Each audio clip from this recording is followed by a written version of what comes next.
Marupahati Sarne. At syempre, ngayong umaga kasama natin, fresh na fresh, pogi-pogi, Dr. Edwin Bien, your integrative medicine doctor. Doc, hi! Hi, good morning everyone. Oo, hindi Well, lang busy-busy si Doc, pero alam mo, sinisingit tayo niyan palagi sa kanyang oras. well, Mahilig- basta pagdating sa singit, Oo, naunawaan ko yung mahilig ka mga sa yan. singit eh.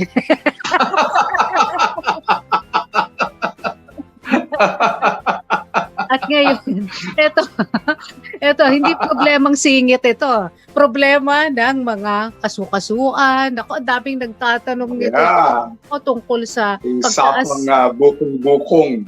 pagtaas Yan. ng uric acid. Lalo na ngayon na napakain sila sa pandemya. Puro kain ang ginawa sa bahay. Oo. Mm-mm. Alam mo, sinasabi nila, well, when you say uric acid, alam na nila na this causes a problem na kung tawagin ay gout. Yes. Isang uri ng arthritis kung saan namumuo itong mga crystals ng uric acid sa joints nila. Well, anyway, sinasabi kasi nila na those comes from meat. And during the olden times, yung mga mayayaman lang ang nakakakain ng meat. So, pwede. Alam mo bang nakaschedule ang ang gout? Nakaschedule? Meron silang araw. Oo, may araw sila ng atake. Talaga? Tuwing kailan? Saturday and Sunday. Bakit?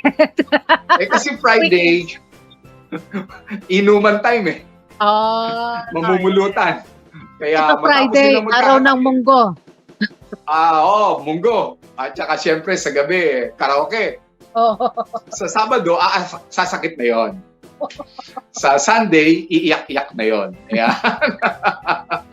Yan ang gout. Oo.